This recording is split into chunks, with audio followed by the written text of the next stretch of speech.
Es la argumentación en la carta a los hebreos. Esta es la parte 9. Hoy entramos ya en el capítulo 6. Hemos estudiado desde el capítulo 1 hasta el capítulo 5. Qué bueno, ¿verdad? Y en resumidas cuentas, hoy voy a hacer el resumen rápido. Y no me voy a extender en el resumen, que siempre nos quedamos en el resumen. En resumidas cuentas, lo que hemos visto, déjenme ponerme para este lado, es que Cristo es superior a los ángeles. Y cuando Dios dice que Cristo es superior a los ángeles en el capítulo 1 y 2 de la carta a los hebreos, lo que nos está diciendo es que Cristo es superior, en pocas palabras, a los salmos y a los profetas. Porque este contenido de los salmos y de los profetas, ¿qué hacen? Hablar y profetizar acerca de Cristo, del Mesías, del que habría de venir. Y todas las cosas, y cuando la Biblia habla de que Cristo es superior a los ángeles, es porque esta era la mayor jactancia de ¿quiénes? De los fariseos específicamente, ¿ok? Que creían en el más allá, que creían en los ángeles. Eso es lo que vimos la semana, bueno, hemos estado viendo todos estos días. Los fariseos creían no solamente en Deuteronomio, en Génesis, Éxodo, Levítico, Número y Deuteronomio, los primeros 5 libros de la Biblia, sino que también creían en la totalidad de la Escritura. Y por esa razón el autor se dirige primeramente a los fariseos, a los que tienen esa mentalidad farisaica o que colindan o simpatizan de las ideas de los fariseos. Luego va a decirnos en el capítulo 3 que Cristo es superior a Moisés por cuanto no solamente es apóstol, sino que es sacerdote, por cuanto Moisés fue un siervo sobre la casa de alguien, no era su propia casa, él simplemente fue un siervo, pero Cristo es el hijo y dueño de esa casa, es el propietario, es el dueño de esa casa y él dice que esa casa somos nosotros los creyentes, ¿ok? En ese sentido, Cristo es igual a Moisés en cuanto a fidelidad, porque Moisés fue fiel, pero Cristo es mayor a Moisés porque Moisés era siervo y Cristo es hijo y dueño y propietario de la casa, el creador de esa casa, ¿ok? También nos va a decir en el capítulo 4 hasta el 10, va a extender esa idea hasta el capítulo 10, del 4 al 10, que Jesús es mayor a Aarón. Y al decir que Jesús es mayor a Aarón, lo que está diciendo es que Jesús es superior al sacerdocio levítico judío, porque Aarón es la orden de Leví, ¿ok? Y cuando dice que Jesús es mayor a Moisés, lo que nos está diciendo es que Jesús es superior a la ley judía, porque aquí el trato no es con los fariseos, sino con ¿quiénes? Los saduceos, que solamente creían en los primeros 5 libros de la Biblia, saduceos, los primeros 5 libros de la Biblia. Solamente. Entonces, como ellos solamente creían en estos 5 libros de la Biblia y según ellos no había evidencia de la resurrección y de vida eterna, el autor entonces va a decir, aun si ustedes no quieren creer en los salmos y en los profetas, Jesús es mayor incluso que Moisés. Este de quien ustedes se jactan, que escribió los 5 primeros libros de la Biblia. Jesús es mayor, porque Moisés no era el dueño de la casa, alguien lo puso, y ese que lo puso es precisamente el creador. Ahora tenemos al Hijo, que ese es el creador, y Él es el dueño, y Él es el que está sobre su propia casa, la cual somos nosotros. En ese sentido, Jesús es mayor que Moisés. Y en el capítulo 4 nos va a decir que Jesús es mayor que Aarón, por lo tanto es mayor que el sistema, todo lo que tiene que ver con sacerdocio. Para que haya sacerdote, o sea, el sacerdote es necesario si hay ¿qué cosa? Vean todas las implicaciones. Templo, y ya sabemos que en el lugar, el templo estaba dividido en 3 espacios. El atrio, ¿qué más? Lugar santo y el santísimo, lugar santísimo, no el santísimo católico, ¿no? El lugar santísimo. Tenían estos 3 departamentos. Aquí estaba el pueblo, aquí estaban los sacerdotes, levitas, y aquí entraba el sumo sacerdote una vez al año a ofrecer sacrificio. Él podría entrar todos los días, pero una vez al año se hacían la ofrenda por los pecados del pueblo y de él mismo, precisamente. Entonces, al decir que Cristo es mayor que el sacerdocio, lo que nos está diciendo, esto no sirve de nada. Ya, porque esa era la lucha que ellos tenían, los creyentes a quienes él está dirigiendo la carta. Recuerden que el templo todavía siguió en pie por 40 años después de la resurrección de Cristo.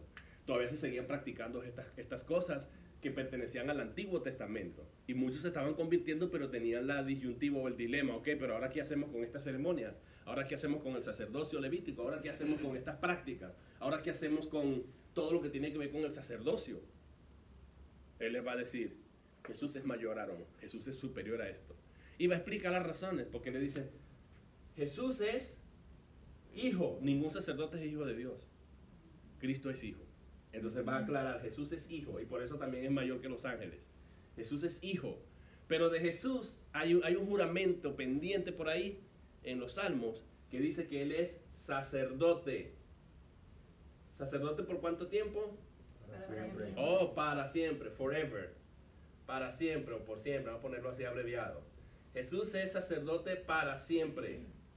¿Según qué orden? Según el orden de Melquisedec, un personaje enigmático del Antiguo Testamento.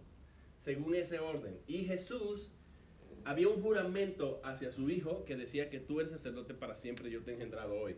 Ahora, cuando se formó el sacerdocio levítico, ellos se establecieron, Dios lo estableció, pero no hizo un juramento de que ellos iban a ser sacerdotes para siempre. Era imposible que se hiciera un juramento hacia la tribu de Leví de que ellos iban a ser sacerdotes para siempre. ¿Por qué? El autor nos va a decir porque ellos mueren. Jesús es superior al sacerdocio levítico porque los levitas mueren. Y al morir, la descendencia tomaba el sacerdocio de ellos. Entonces, debido a eso, vinieron a ser muchos sacerdotes ofreciendo ofrendas por los pecados. Entonces, por cuanto morían, se multiplicaban, o sea, morían y tenían que tomar la batuta a otros sacerdotes, y así cada vez eran muchos y se necesitaban siempre sacerdotes de turno. Dios nunca interpuso un juramento de que los sacerdotes levíticos iban a ser para siempre. Pero de Cristo sí se dijo que Él iba a ser un sacerdote y que lo iba a hacer para siempre. Es más, no es que lo iba a hacer, sino que lo era ya. Entonces, eso es el argumento con el que el autor prueba. Si ustedes no creen que Cristo es mayor que el orden de Aarón, o sea, esto no es necesario, porque Cristo es mayor y entró una vez y para siempre a un santuario que no es terrenal. Nos va a explicar eso más adelante, ¿ok? Y nos va a decir que si nosotros nos quedamos en este espacio solamente del sacerdocio arónico, levítico, va a haber un problema. No vamos a poder jamás aceptar la escritura, el testimonio de la escritura, o eso no va a tener ningún tipo de sentido en el Antiguo Testamento. ¿Qué sentido tiene el Salmo que dice que Cristo es hijo y que como hijo Dios interpuso un juramento y que ese juramento es que Él es sacerdote para siempre? ¿Qué sentido tiene? ¿Cómo se cumple esa escritura? Si no hay, o sea, si ya el sacerdocio levítico estaba desapareciendo para esa fecha, para ese entonces. Si no hay sacerdote, ¿quién puede ser sacerdote para siempre si se muere? Nadie. Entonces esta escritura tuvo que haberse cumplido en aquel que traspasó los cielos, dice la Biblia. Ese es el argumento. En ese sentido, Jesús es mayor que Aarón, porque tiene interpuesto un juramento, porque Él es eterno, porque vive para siempre, y debido a eso dice que vino a ser participó de debilidad y fue perfeccionado o cumplió perfectamente el plan de Dios y se hizo autor ¿de qué? Eterna salvación. De eterna salvación. Esto es muy importante, porque la salvación obtenida una vez en los creyentes es eterna. Y dice para los que creen, para los que obedecen. Los que hemos obedecido recibimos al autor de la salvación y me da la salvación eternamente. Eso es lo que quiere decir. Y en ese sentido la salvación no se pierde, porque lo dice claramente en Hebreos 5:11. Hebreos 5:11 dice eso. Una vez que el autor presenta a Cristo en todos esos 5 capítulos, y va a extenderse hasta el 10 para hablar de este punto del sacerdocio, porque este es el más importante. Este era el templo vigente. Cuando él dice estas cosas, el templo estaba vigente y necesitaba, ¿cómo te digo?, blindar muy bien sus argumentos. Recuerden que el género discursivo, en este caso, es la argumentación, o la estructura, la manera como está estructurada la carta a los hebreos. Vamos a entrar ahora al tema de hoy. El autor a la vez va presentando cierto llamado. Él espera que nosotros respondamos. Él espera que su audiencia reaccione, que su audiencia tome una decisión con respecto a la información que está recibiendo. Y le hemos dicho que de nada va a servir que ustedes escuchen la palabra. Pueden estar escuchando la palabra cientos de años. Estoy exagerando, decenas de años. Pero si no hay un cambio de conducta, si no hay una respuesta de parte de los oyentes, la palabra queda infructuosa. Y eso es lo que él está diciendo en esto. El primer llamado que hace es prestarle mayor atención al Hijo, por cuanto Cristo es superior a los ángeles. Ese versículo 11 del capítulo 5. 5:11. Acerca de esto tenemos mucho que decir y es difícil de explicar, puesto que os habéis hecho tardos para oír. Exactamente. Entonces lo que está diciendo el autor es, y esto nos tiene que llevar a Hebreos 2:3, cuando recuerdan que dice, ¿cómo escaparemos si descuidamos una salvación tan grande? Y algunos dicen, veáis, ahí está la evidencia de que la salvación se pierde. No, y no está diciendo que la salvación se pierde. Ahí lo que está diciendo es que los ángeles, ellos tenían a los ángeles como la gran jactancia y trataban de obedecer y vivir, hasta habían creado unas leyes mucho más allá de lo que realmente decía el texto bíblico. La habían exacerbado, la habían llevado al extremo, y por eso Cristo habla en Mateo 23 y le dice: hipócrita, sepulcro blanqueado, que ustedes hacen aquello y lo otro y todo, ¿verdad? Ellos trataban de vivir en esta jactancia. Nosotros creemos en los ángeles, creemos en la vida, creemos en el más allá. Y dicen: no, pero Cristo es mayor. ¿Ustedes obedecen a los ángeles? Pues deberían obedecerle a aquel que envía a los ángeles, a Jesús, que es mayor a los ángeles. ¿Y por qué es mayor? El capítulo 1 nos lo va a decir. Porque Él es mayor que los ángeles, porque Dios dice de Él que Él es el Hijo, que Él es eterno, que es inmutable, que Dios le dijo: siéntate a mi diestra hasta que ponga a tus enemigos por estrado de los pies, que su vestidura nunca acaba, sus días nunca acaban, etc. Eso es lo que la Biblia está presentando a Cristo. Entonces, si Cristo es el Hijo de Dios, deberían prestar mucha mayor atención que la atención que ustedes le prestaron a los ángeles. Porque incluso aquellos que no le prestaron atención a los ángeles recibieron castigo, recibieron justa retribución. ¿Cómo creen ustedes que vamos a escapar si solamente escuchamos la palabra y no creemos? O sea, que no está hablando a creyentes, está hablando a la gente que puede escuchar, pero dice: no, yo mejor déjalo allí, yo prefiero el judaísmo, prefiero el atrio, el lugar santo y el lugar santísimo, me quedo con mi religión judía, ya estoy acostumbrado a esto. ¿Cómo creen que vamos a escapar? Si aquellos que desobedecieron a los ángeles y fueron castigados, ¿cómo creen ustedes que no vamos a recibir un mayor y severo castigo que el que recibieron estos que desobedecieron a los ángeles? Entonces el primer llamado que hace es: hey, es mejor que ustedes crean en Cristo. Es mejor que escuchen y presten mucha mayor atención al Hijo. El segundo llamado que vemos a lo largo de estos capítulos nos dice: no endurezcáis vuestros corazones, no endurezcan sus corazones. Porque si endurecen el corazón, van también a recibir la disciplina de Dios. Porque está escrito en el Antiguo Testamento: si oyeres hoy su voz, no endurezcáis vuestros corazones, hablando del Espíritu de Dios. El Espíritu de Dios estaba hablándoles a ellos en ese momento, y dependía de ellos si tomaban o no tomaban, obedecían a esa voz de Dios. Si no lo obedecían, iban a recibir de la misma manera una mayor retribución. Hermano, otra cosa es que les dice, porque están viviendo, y hoy mismo pasa, que hay muchos cristianos, o que se dicen cristianos, que están viviendo en el Antiguo Testamento. Exacto. Y con el Antiguo Testamento ninguno podía salvarse, porque la sangre de machos cabríos, todo eso, no podían quitar el pecado. No, y es que esta es la riqueza de este libro. Este es el libro, si alguien quiere estudiar teología y quiere conocer toda la Biblia, este es el puente. El libro que hace un puente entre el Antiguo Testamento y el Nuevo Testamento es la carta a los Hebreos, que nosotros llamamos carta erróneamente, pero ya sabemos que es una homilía o un discurso. En este discurso está todo resumido perfectamente, y podemos entender el Antiguo Testamento y el Nuevo Testamento. Ahí tenemos que partir. De hecho, cuando se discutió el canon es la regla para decidir qué libros entraban o no entraban dentro de lo que iba a ser la palabra de Dios, la escritura. En el siglo III, este libro costó mucho para que entrara, porque no entendían el judaísmo, no habían estudiado, no tenían antecedentes las mentalidades occidentales que estaban jugando la carta. Decían: nosotros no entendemos de qué está hablando aquí, de qué sacerdocio, de qué estas cosas.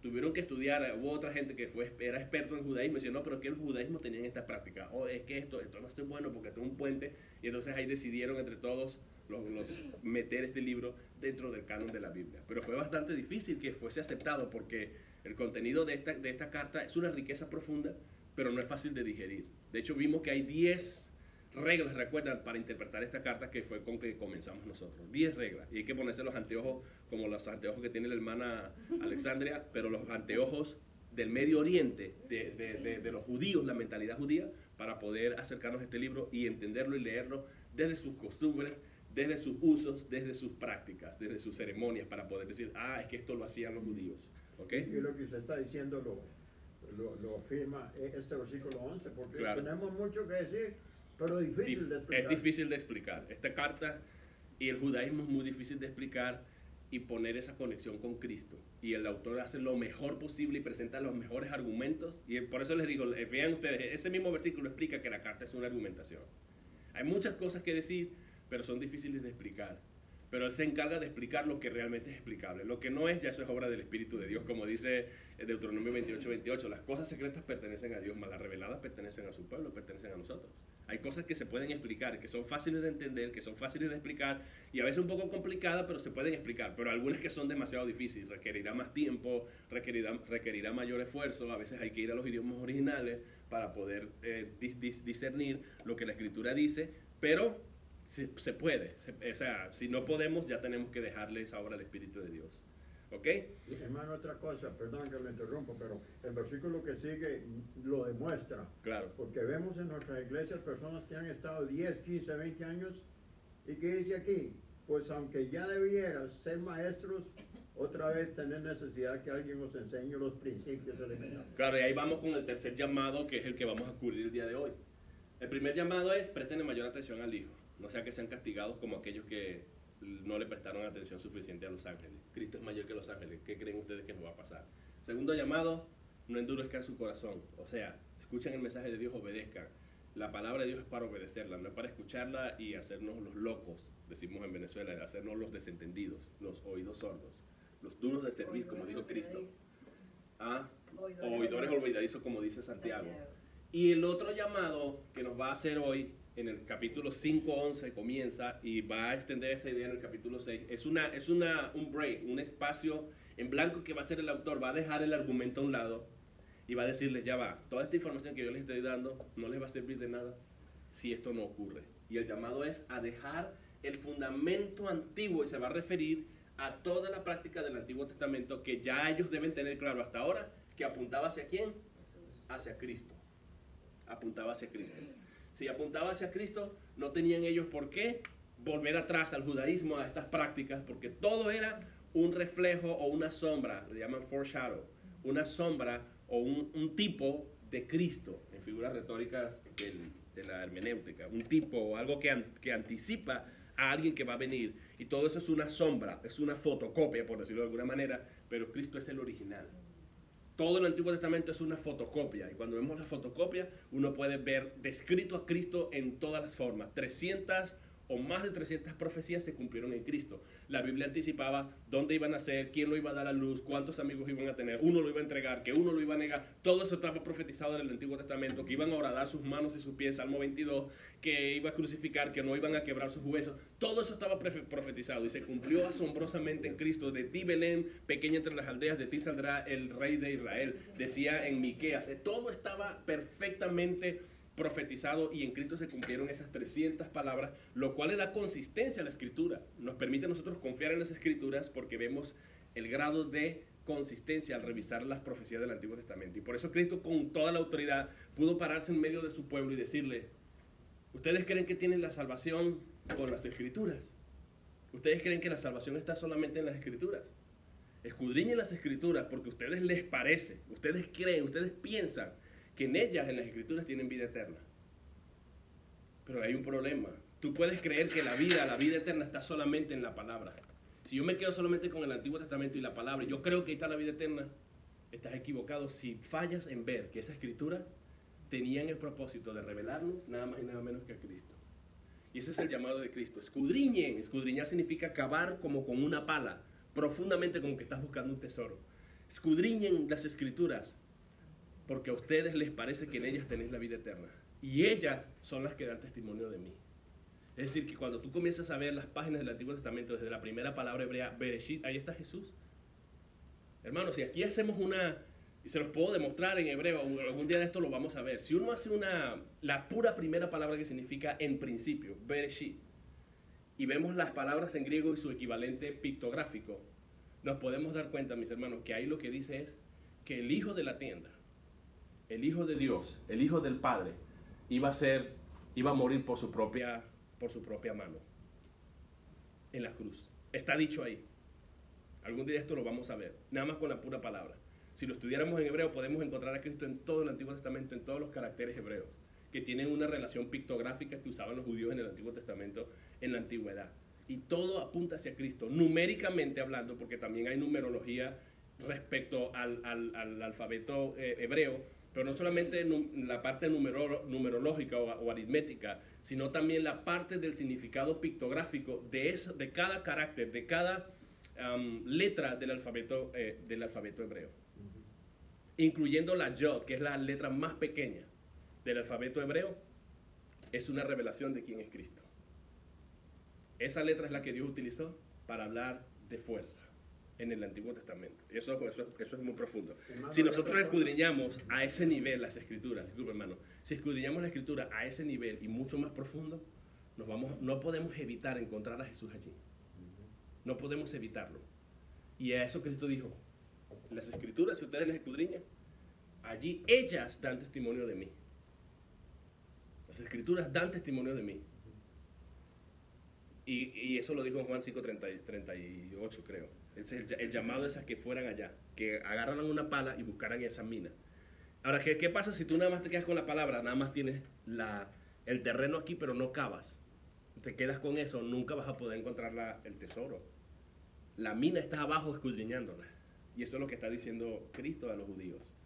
Y ese era el problema de ellos. No, nosotros tenemos la escritura y con eso nos basta. ¿Acaso tú eres mayor que nuestro padre Abraham? ¿Acaso tú eres mayor que nuestro Moisés? ¿Acaso tú eres nuestro gran legislador y libertador? Nosotros tenemos a Moisés y tenemos a Abraham. Hablando de la ley, era alegóricamente o figurativamente estaban hablando de la palabra. Oh, la palabra, ustedes tienen la vida en la palabra.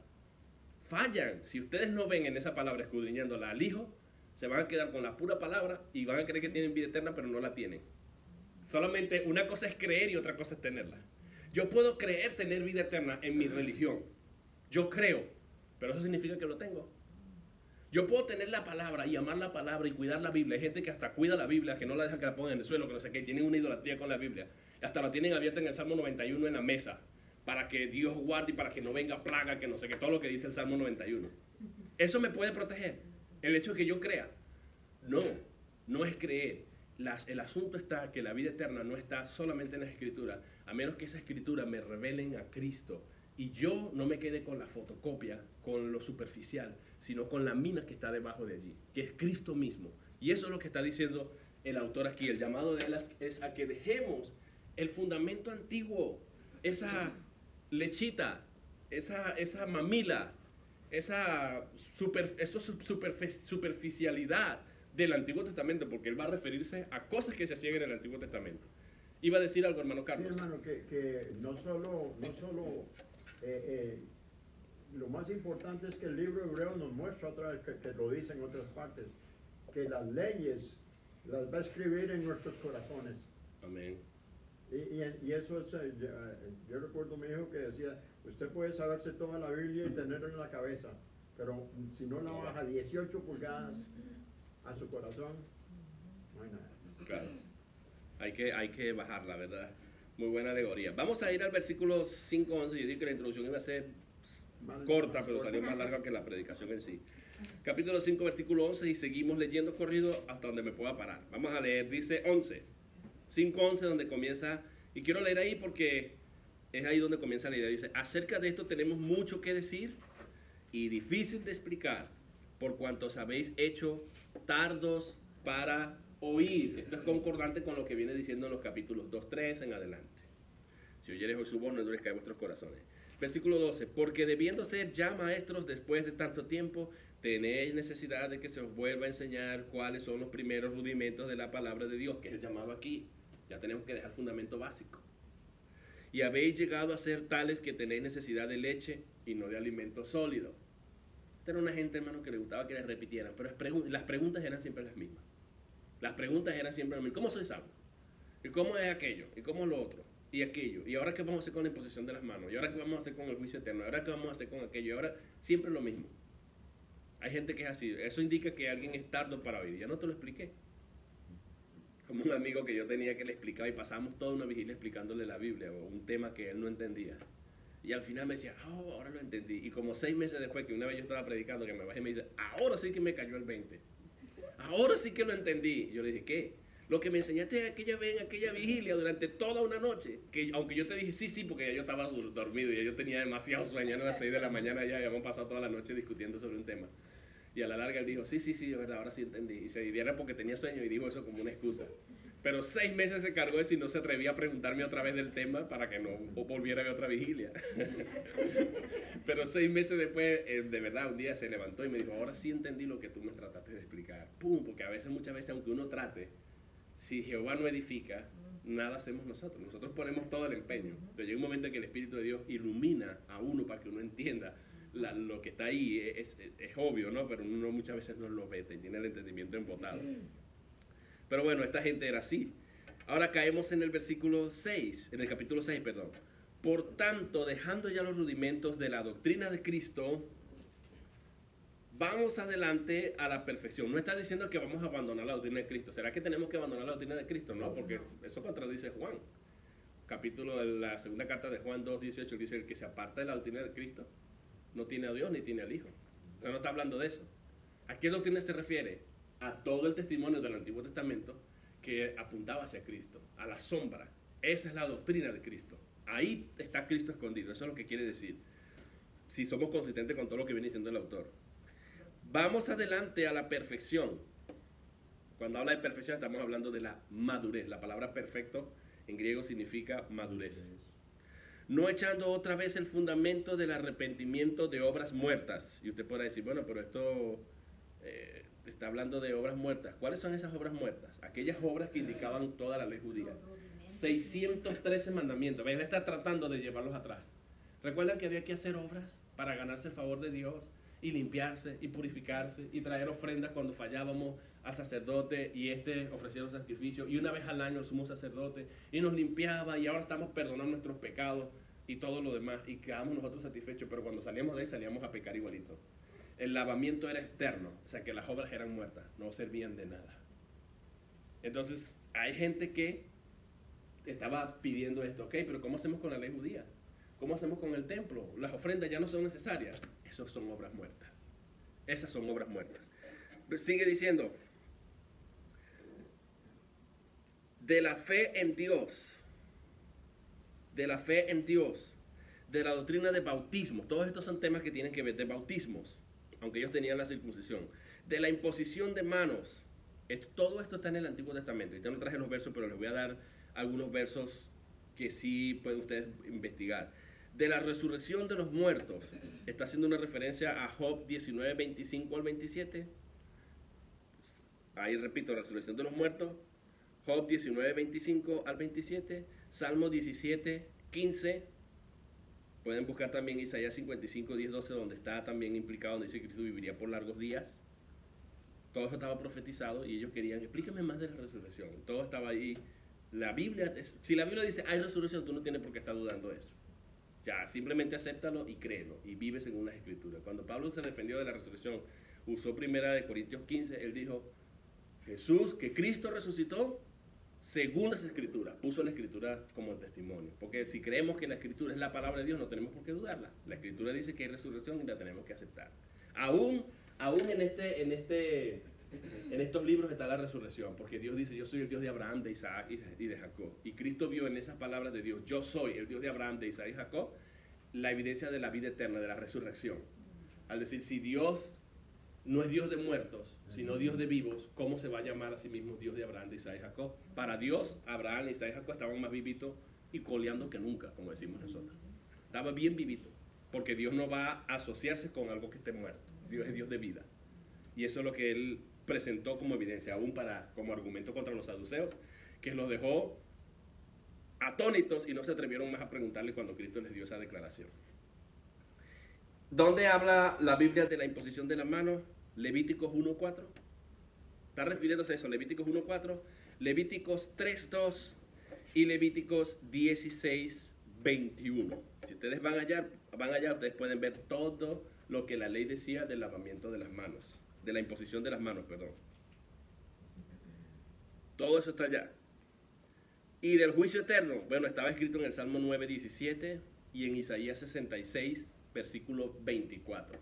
Está citando el Antiguo Testamento para decirle, ¿cómo es posible que tengamos que volver al Antiguo Testamento otra vez para buscar las evidencias de que realmente esto le ocurrió al Mesías? El Mesías resucitó, el Mesías, el bautismo es válido porque si él resucitó y habló del bautismo y le dijo a sus discípulos que bautizaran, y Juan habló del bautismo, todo eso está argumentado en las Escrituras. Y esto es lo que él está tratando de llevarlos al Antiguo Testamento para que ellos consigan la evidencia de que realmente Cristo, todo el Antiguo Testamento apuntaba hacia Cristo. ¿Por qué regresar al Antiguo Testamento si ya lo conocemos, ya sabemos lo que dice?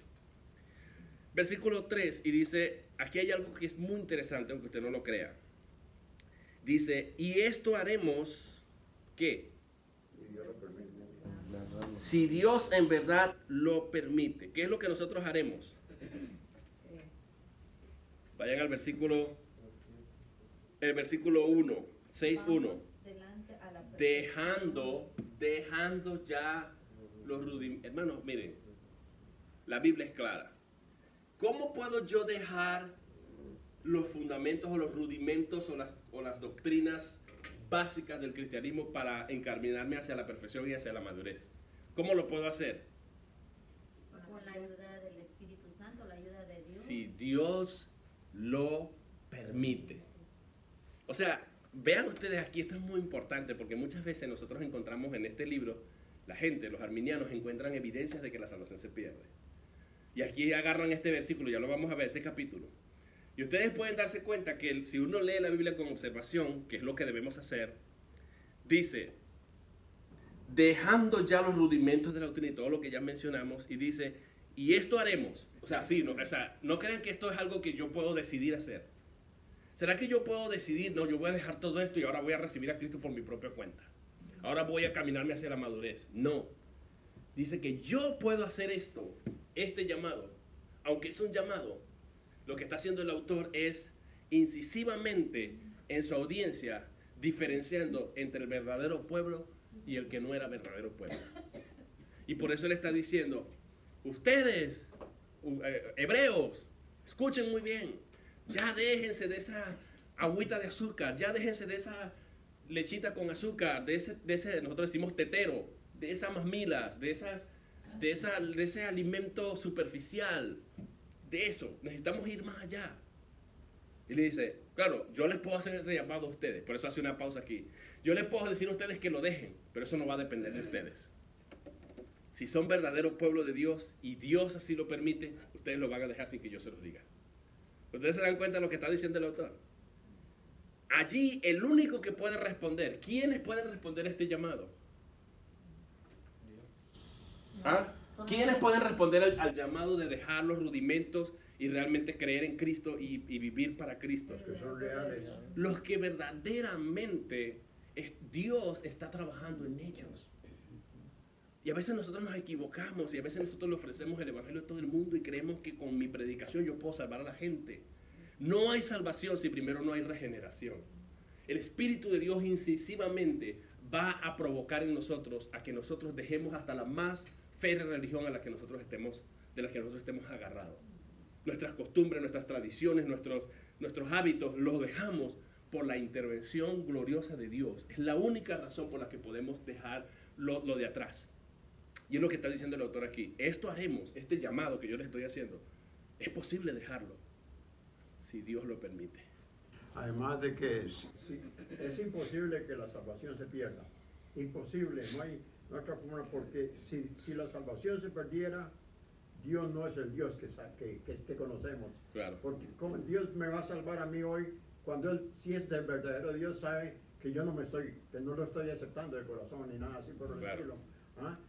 Pero si Dios solo al que es real, al que es de corazón, que Él conoce, que le aceptó de verdad, a ese le da la sangre, porque no va a perder ni una gota de sangre en alguien que no lo merece. Claro, Dios hace cosas que nosotros no entendemos y Él va a dar la salvación a quien Él quiera, conforme a su voluntad, y aquel en quien Él trabaja y ponga la simiente viva de su palabra en nosotros, el Espíritu en nosotros. Tenemos los recursos. Y por eso el autor de la carta a Filipenses, Pablo, capítulo 4, versículo 12, él nos va a decir que ¿cómo es que dice? Que habla de la obra, ¿cómo es que dice ahí? No, 4.12, Filipenses 4.12. La palabra de Dios es viva, eficaz, más cortante. No, está hablando de Filipenses 4.12, donde él dice que ocupaos en vuestra salvación con temor y temblor. ¿Quiénes se pueden ocupar? Los que la tienen. Ahí mismo lo va a decir, más abajito él va a decir, arriba y abajo va a decir. Vuestra, dice. ¿Ah? Es vuestra. Sí, ya la salvación es vuestra, ya la tengo, por lo tanto me puedo ocupar. Pero él dice, porque el que comenzó ¿cómo es que dice? Eso lo dice en el 1.6, que dice, el que comenzó la obra en vosotros la va a perfeccionar. Pero en ese mismo capítulo dice que es por la voluntad de Dios. O sea, que yo sí me puedo ocupar porque depende de Dios, porque Dios me ayuda, porque Dios pone el querer como el hacer por su buena voluntad. O sea, que no es la voluntad mía de que yo me ocupe. Es la voluntad de Dios que está en mí y Dios la pone y va a ayudarme a que yo la complete, la obra. No ¿Me tiene explico? que ver con el esfuerzo humano. es algo que proviene del Señor. No, claro, y además cuando la Biblia habla del esfuerzo, cuando la Biblia dice esfuérzate, a veces la gente dice, una vez cuando tuve un debate me dijeron, aquí dice esforzados a entrar por la puerta angosta, esforzados a entrar por la puerta.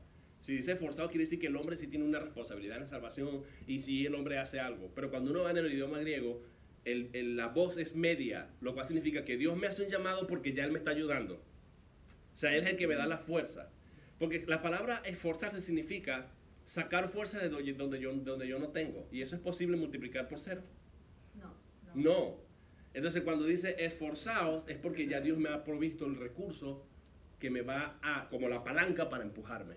Entonces yo lo que hago es una parte, pero ya Dios me ha dado el recurso. Entonces voz media, Dios hace una parte primero y como ya Dios sabe que yo puedo, Él me dice esfuérzate. Y yo me puedo esforzar porque ya Dios me ha ayudado. No hay manera de escapar de no esforzarme, porque Dios me ha dado la capacidad de hacerlo. Eso es lo que quiere decir en el idioma griego. Pero bueno, volviendo al punto aquí. Esto haremos, es decir, dejar todas estas cosas lo podemos hacer si Dios en verdad lo permite, si Dios está en ustedes, si ustedes son de Dios, si Dios está obrando. De nada va a servir que ustedes se lean esta carta o escuchen este discurso, a menos que Dios esté obrando. Versículo 4. Y aquí va a decir algo que se agarran también para decir, aquí está la evidencia de que la salvación se pierde. Vean, versículo 4. Porque es imposible que los que una vez fueron iluminados y gustaron del don celestial y fueron hechos partícipes del Espíritu Santo y asimismo gustaron de la buena obra de Dios y los poderes del siglo venidero. Cuando digo estos, ¿a quién se está refiriendo el autor en este grupo?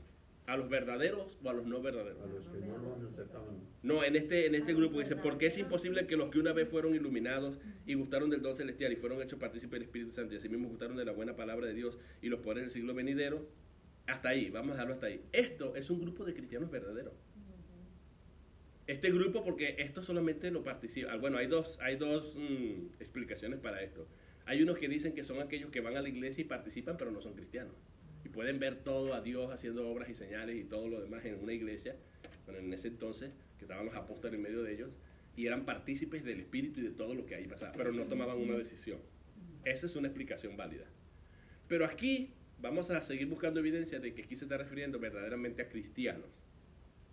Y el versículo 5 dice, y ya vamos a ver la clave, y dice, y así mismo gustaron de la buena palabra, versículo 5, versículo 7, y recayeron. La pregunta es, ¿pueden los verdaderos cristianos recaer? ¿Recaer? Sí. Recaer es una palabra diferente a perder salvación, o sea, no tiene nada que ver, pero recaer. Cuando dice recaer, se está refiriendo, es que ese es el problema, que cuando vamos nada más y leemos el versículo, aislado de todo lo que se viene diciendo, lo perdemos todo. Pero cuando el autor está diciendo y recayeron, él no se está imaginando a un cristiano que se fue a beber, a fumar, a mujeriar, a hacer todos los pecados del mundo. Él se está refiriendo a recaer, a volver al sistema judaico de principios, de reglas, de estatutos, de todo lo que dice el contexto. Y la gente cuando dice recayeron, el descarriado, el hermano que se descarrió perdió la salvación y tiene que arrepentirse otra vez. Ese es el problema. Si eso es así, si esto se está refiriendo a cristianos que están en la iglesia y de repente se apartaron y ya no vinieron más y se fueron a hacer alguna cosa, ellos le llaman descarriados. Ellos recayeron. Si recayeron, necesitan volver a convertirse. Pero el mismo versículo los va a refutar a ellos. Porque fíjense lo que dice en el 6, dice, y recayeron, sean otra vez renovados para arrepentimiento. Cuando dicen sean otra vez renovados para arrepentimiento, está ligado al versículo 4 que dice, es imposible. Para esos que recaen, esos que se descarriaron, entonces no habría sentido que yo lo tenga que llamar a que se vuelva a arrepentir. Porque los arminianos dicen, aquí hay una evidencia de que la salvación se pierde. Vamos a suponer que Dios guarde a Erasmo y a Alma y digan, nosotros no venimos más para acá, ahora para adelante nos vamos a soltar los moños y somos mundanos. Y se vayan. Y no quieran más nada y hagan toda la vida que hace la gente normal, común y corriente en el mundo. ¿Qué opinaríamos nosotros? O sea, si fuéramos arminianos, decimos, se descarriaron Alma y Erasmo. ¿Verdad? Se descarriaron. Se fueron. Ahora, ¿no tienen oportunidad según nuestra mentalidad arminiana? Empezamos a hacer una campaña y a traer predicadores para que invitamos a la hermana, mira, viene un pastor, viene esto, para tratar de reganar a los hermanos que se descarriaron. Eso es lo que ellos hacen. Porque si eran muy almas, regresan, supongo que pasen 6 meses y vengan y dicen, mire, nosotros venimos a reconciliarnos con el Señor. Ellos le dicen reconciliarnos. Ok, hermano, ustedes se van a reconciliar, venga, pues vamos a orar por ustedes. Y bueno, digan conmigo y repiten una oración ahí, Señor, te recibo como el Salvador, perdóname. Ok, ya están listos. ¿Ustedes creen que esto cabría aquí? No. Cuando dice que es imposible renovarlo para arrepentimiento. No. Entonces ahí ellos mismos se están autorrefutando. Si se recae, quiere decir que no hay una segunda oportunidad. En la primera de cambio ya estás perdido completamente. Si esto es lo que significa el versículo. ¿Ven lo que quiero decir? Ahora, versículo 6. Y recayeron, sean otra vez renovadas para arrepentimiento, crucificando de nuevo para sí mismo al Hijo de Dios y exponiéndole a vituperio. Por eso es imposible. Es imposible porque significaría entonces que, ok, la obra que Cristo hizo una sola vez, ¿se acuerdan lo que dijo aquí? Una sola vez como sacerdote. Quiere decir, hermano, que si tú te descarrías o te recaes, quiere decir que Cristo falló en su intercesión. No existe tal cosa como un cristiano verdadero recayendo. Y el autor lo va a explicar más adelante, pero yo quiero que ustedes piensen un momentico, porque ellos cuando te leen en la Biblia te leen nada más este versículo. Pero no van al contexto jamás.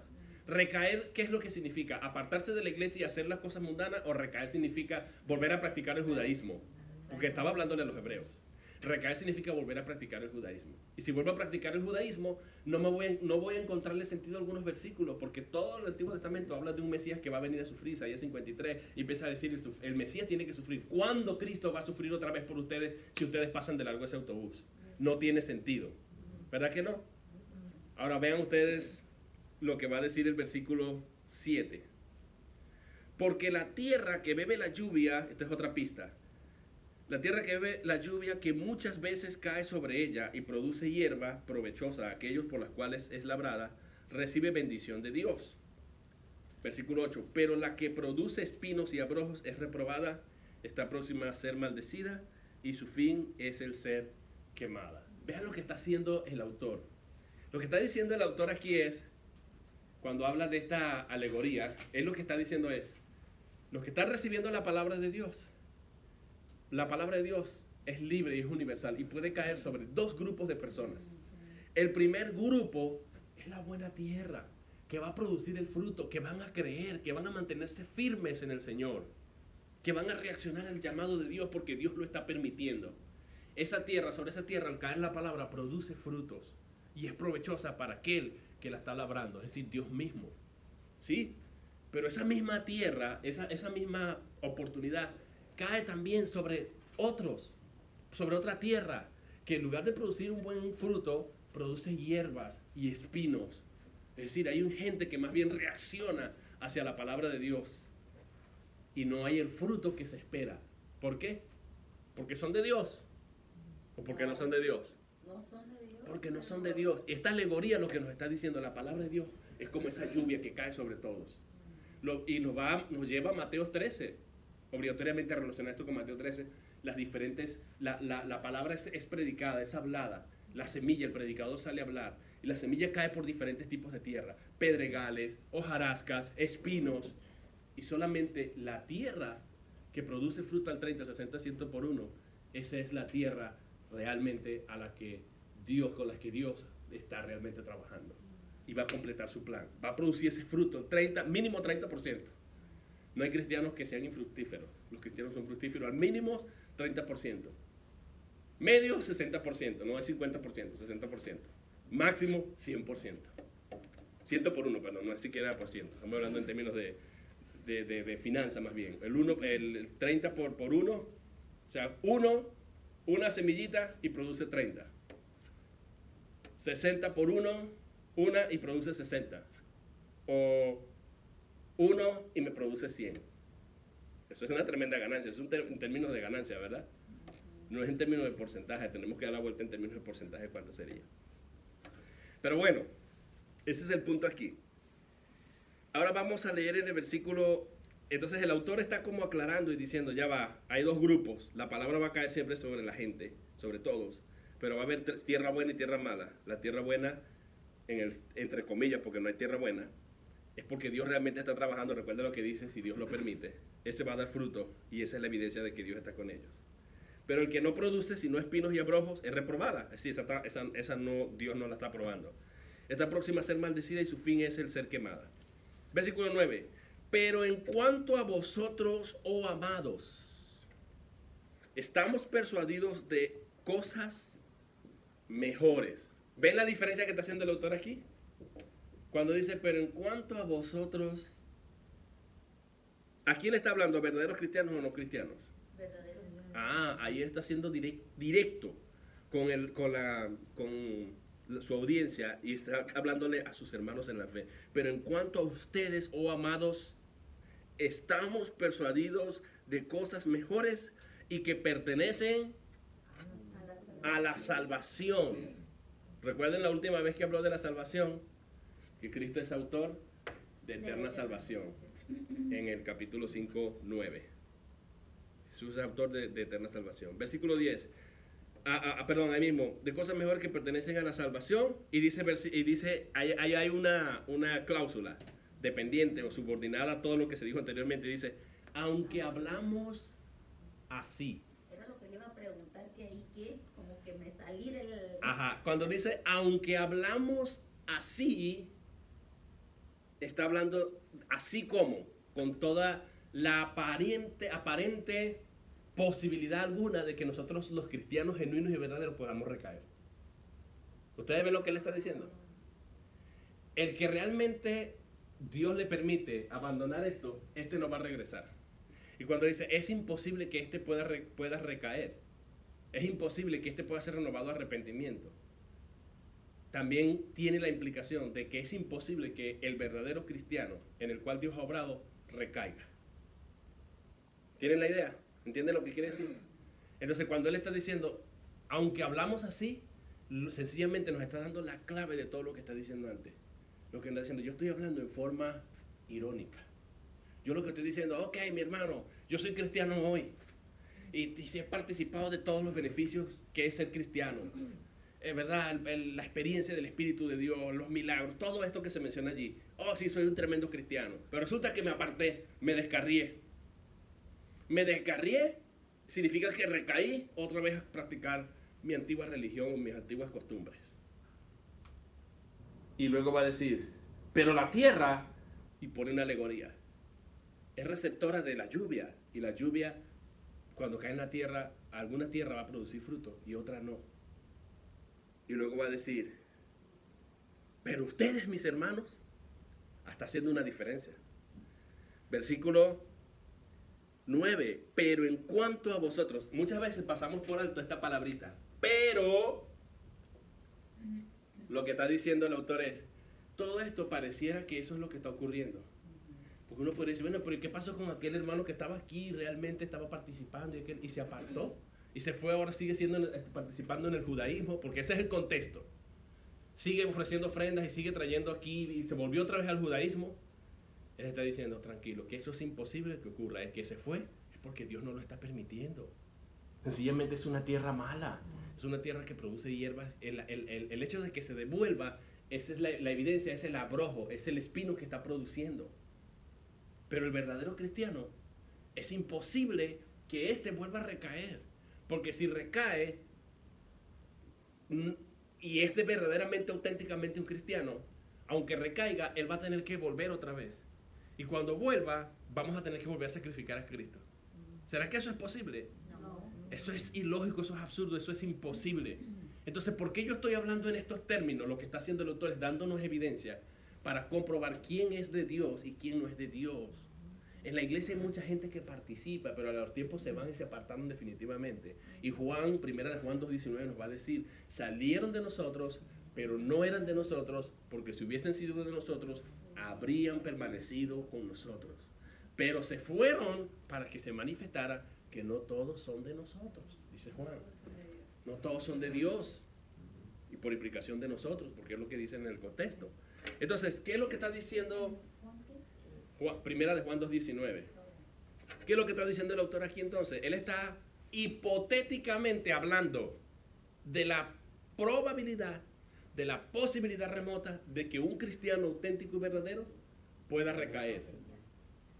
Pero que si verdaderamente un cristiano auténtico y verdadero hipotéticamente pudiera recaer, ¿cómo hago yo para reconciliarlo con Dios como hacen los arminianos? ¿Cómo lo reconcilio con Dios si significaría volver a sacrificar a Cristo? Entonces él dice, eso es imposible. En pocas palabras, el verdadero cristiano no recae. Puede fallar, no estoy hablando de que no pueda pecar, porque aquí estamos hablando de volverse al sistema judaico, en el contexto. El verdadero cristiano va a perseverar. El verdadero cristiano va a mantenerse firme. Entonces, ¿por qué yo les he contado todo esto? Dice el autor. Yo estoy hablando así. Aunque estamos hablando así, esto no significa que sea verdad. Eso es lo que él está diciendo. Esto no significa que realmente nosotros podamos recaer. Sencillamente tomen estas alegorías. Somos tierra, producimos fruto. En cuanto a ustedes, mis hermanos, las cosas que pertenecen a la salvación, dice, ¿qué es lo que dice?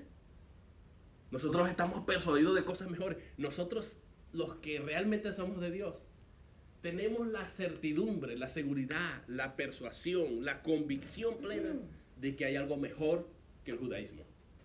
Que hay algo mejor que el templo, que los sacrificios, que el sacerdocio arónico, que Moisés y las leyes, 613 mandamientos, que los ángeles. Todo eso más bien es una sombra que apunta a Cristo. Y Cristo es lo mejor. Si realmente Dios nos ha permitido dejar esto, es porque realmente Dios ya nos ha puesto la persuasión y la capacidad de entender que Cristo realmente es mayor que los ángeles, que es superior a Moisés, que es superior a Aarón, y por implicación mayor que los salmos, que los profetas, que la ley judía, que los sacerdotes. Y por lo tanto, eso nos da a nosotros convicción y persuasión de algo mejor. La salvación no se puede perder. En cuanto a la salvación, estamos bien. Eso es lo que está diciendo el autor aquí. Y hablamos con estos ejemplos aquí, humanamente hablando, hipotéticamente hablando, remota posibilidad de que esto ocurra, pero realmente eso no puede ocurrir al verdadero cristiano, porque Dios está permitiendo que tú dejes esto. La única manera porque tú puedes reaccionar al llamado de Dios es porque Dios ha obrado en ti. Eso es lo que está diciendo el autor. Cuando el cristiano pierde muchas veces el gozo y todo eso, y en la Biblia nos muestran todos los seres del Antiguo Testamento que son ejemplos de fe. Sí. La Biblia nos enseña las cosas y terribles que hicieron. Pero, por ejemplo, David nos demuestra cuando le viene y le dice al Padre, devuélveme el gozo de mi salvación, no devuélveme mi salvación. Claro. ¿Ah? Porque él había ofendido a Dios y se entristece porque ama a Dios. Claro. Y entonces, cuando vuelve a la comunión con Dios, devuelve el gozo. Claro. Pero la salvación nunca la había perdido. Perdemos esa comunión, contristamos al Espíritu de Dios. Pablo lo usa en esos términos en el Nuevo Testamento, se usa es que cuando nosotros pecamos, ofendemos a Dios, entonces contristamos al Espíritu de Dios. Y yo siempre digo, el Espíritu de Dios nunca lo vamos a dejar de tener porque es un sello. Pero él dice que puede estar en forma activa o en forma pasiva. Está activo cuando yo estoy llenándome de él continuamente a través de la palabra, los cánticos, los salmos, los himnos, los cánticos espirituales, dice en Efesios 5:18. Pero también va a decir, no contristen al Espíritu de Dios con el cual fuiste sellado para el día de la redención. Note que el autor dice, no contristéis al Espíritu Santo, o sea, no entristezcan al Espíritu de Dios con el cual fuiste sellado hasta el día de la redención. Él no pone en duda de que yo estoy sellado hasta el día de la redención. Porque si el autor quisiera decir que yo pierdo mi salvación, él lo hubiese dicho, no entristezcan al Espíritu de Dios, ¿verdad? Porque el sello se va a borrar en ustedes en ese momento que ustedes lo hagan. Tuvo la oportunidad de decirlo. Pero él no dijo eso. Él como que decía, aunque tú tengas el Espíritu en forma apagada, entristecido, no significa que vas a perder. El Espíritu sigue en ti y está sellado para redimirte al final de los días. Eso es lo que está diciendo. Y esa es la garantía de nuestra salvación. No hay manera en la Biblia, no hay un solo texto que diga que puede revertirse ese sello. Porque un sello es una marca indeleble, imborrable en un documento o en algo oficial. Y está usándose eso para decir, ese sello que llevaba la idea de un rey que tenía un anillo así bien puntiagudo lo marcaba un rey, tenía la corona del rey, eso no se podría borrar. Y eso no lo podría ni abrir ni destapar nadie, sino la persona a quien estaba dirigido. Bueno, nosotros tenemos el sello, el autor lo llama arras del Espíritu de Dios, que es el sello del Espíritu de Dios hasta que se consume la salvación en nosotros. Esa es la garantía de nuestra salvación, nuestra reunión con Dios. Y justificados pues por la fe, Romanos 5:1, tenemos paz para con Dios. Y es que dice también, hermanos, hablando de Romanos, cuando dice, Dios muestra su amor para con nosotros. Ahí no está hablando de los mundanos, no. Está acá Pablo incluyéndose él. Dios muestra su amor para con nosotros, en que siendo quienes, nosotros pecadores. A veces creemos que ser cristianos es sinónimo de ser buenos. Hermanos, seguimos fallando, seguimos pecando y no estamos diciendo que tenemos licencia para pecar. Pero dice, Dios muestra su amor para con nosotros, en que siendo nosotros pecadores, Cristo murió por nosotros. ¿Por quién? Por nosotros los cristianos. Yo sigo siendo pecador, pero Cristo murió por mí. ¿Qué pecado me hace perder la salvación? Si Cristo murió por mí, Él pagó. No hay posibilidad. Eso no significa que yo voy a pecar voluntariamente, gustosamente, y me voy a revolcar en el pecado. Yo intento lo mejor de mí por no hacerlo. Pero siempre voy a encontrar una ley en mí que aunque no quiero hacer ciertas cosas, la voy a terminar haciendo. Y ahí digo, miserable de mí, ¿quién me podrá librar de este cuerpo de muerte? Había momentos que una vez deseaba estar muerto para no seguir fallándole a Dios. Pero él dice, Pablo, gracias doy a Dios por nuestro Señor Jesucristo. Porque Él sí me puede librar. Porque Él sí completó su obra en mí. Eso es maravilloso. Versículo 10. O sea, porque hablamos así, hipotéticamente hablando, es lo que quiere decir esa frase ahí. Aunque hablamos así, hablamos de esta manera, en forma hipotética, porque esto no es posible que realmente un cristiano recaiga. Versículo 10. Porque Dios no es injusto para olvidar vuestra obra y el trabajo de amor que habéis mostrado hacia su nombre, habiendo servido a los santos y sirviéndoles aún. O sea, está hablando también de que si tú trabajas para el Señor vas a recibir recompensa. Versículo 11.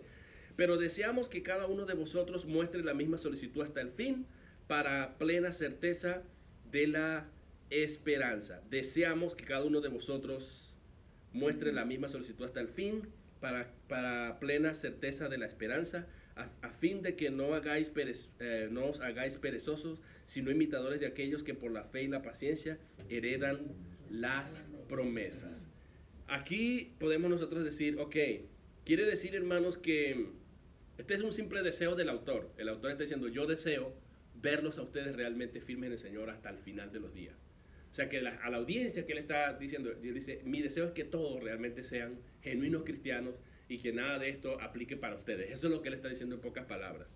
No está implicando de alguna manera que para poder salvarme yo tengo que tener paciencia, yo tengo que trabajar, tengo que hacer algún tipo de obra. No, porque la única razón por la que se pueda decir eso es porque Dios esté trabajando.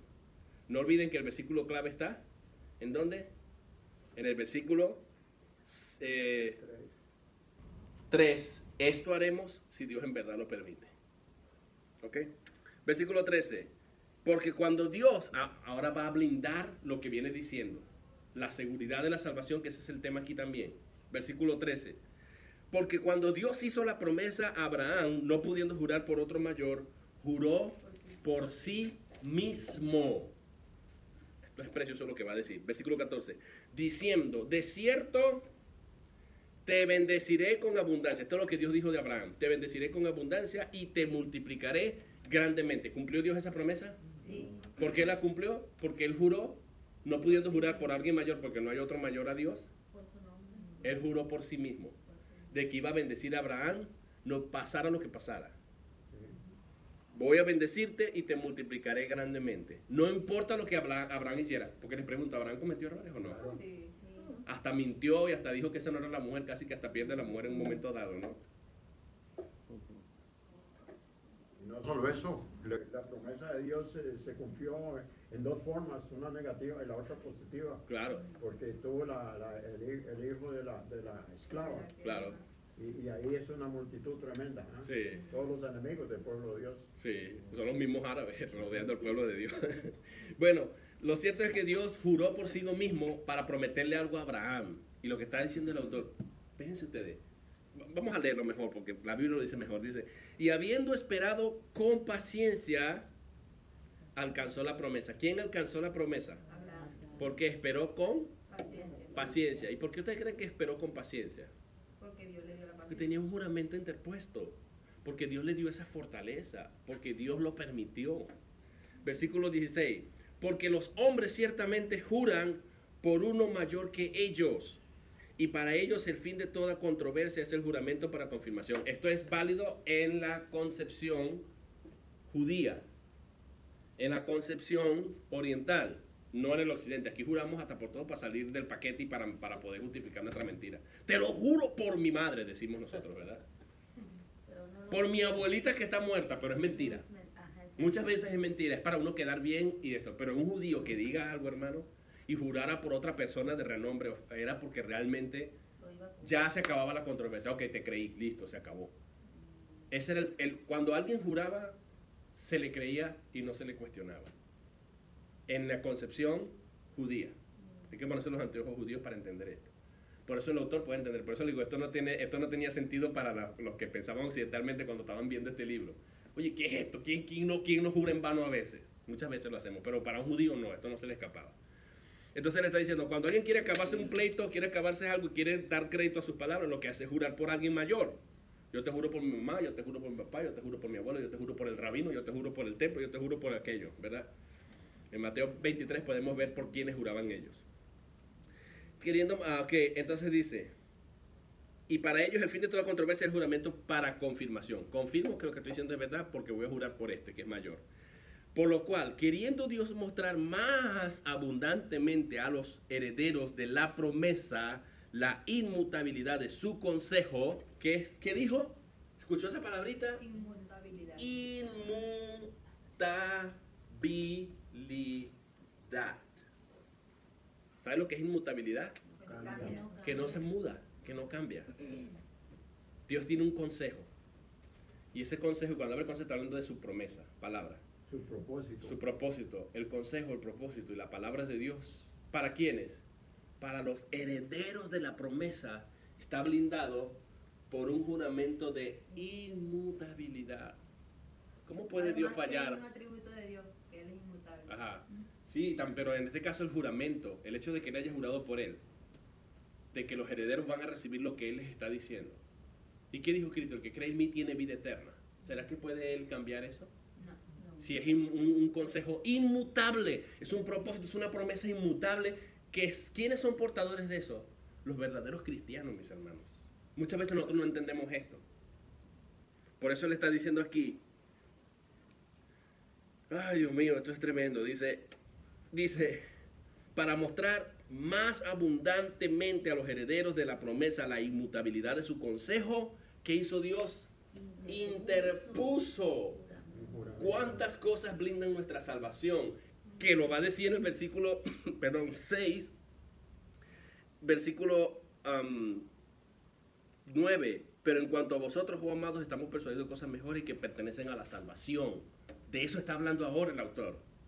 A lo que pertenece a la salvación.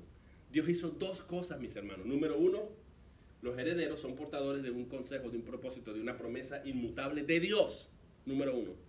Y por si fuera poco, para que no dudemos, Dios interpuso un juramento, que es fin de controversia. Se acabó la controversia y el debate de la salvación, si se pierde o no se pierde. Se acabó la discusión. Se acabó la discusión, se acabó la controversia, se acabó el pleito. Versículo 17. Por lo cual, queriendo Dios mostrar más abundante a los herederos la promesa, la inmutabilidad de su consejo, número uno, y número dos, interpuso juramento para que por dos cosas inmutables. ¿Qué son dos cosas inmutables? ¿Cuáles son las dos cosas inmutables ahora? Para que por dos cosas inmutables, Que Dios mienta, es imposible. uno, Es imposible que Dios mienta. su promesa, su consejo, y número dos, el juramento por él mismo. ¿Cómo puede Dios quebrantar eso? El autor lo va a expresar en los versículos siguientes diciendo lo siguiente: para que por dos cosas inmutables en las cuales es imposible que Dios mienta, o sea, número uno, Dios no miente, lo que Dios promete lo va a cumplir, lo que Dios promete lo va a completar, porque lo que Dios promete es un consejo inmutable. Eso es inmutable. Lo que Dios dijo hacia sus herederos de esa promesa, en cuanto que respecta a la salvación, Dios lo va a cumplir. Y número dos, tengamos y si eso es así, dice Dios, que es imposible que no miente, tengamos un fortísimo consuelo a los que hemos acudido para asirnos de la esperanza puesta delante de nosotros. Es decir, ¿qué debe producir en nosotros estas dos cosas? Número uno, el inmutable consejo de Dios, y número dos, como si fuera poco, para que no nos quede sombra de duda, el juramento de Dios. La promesa está blindada con un juramento. Hay como un doble candado, vamos a decirlo así, que asegura nuestra salvación.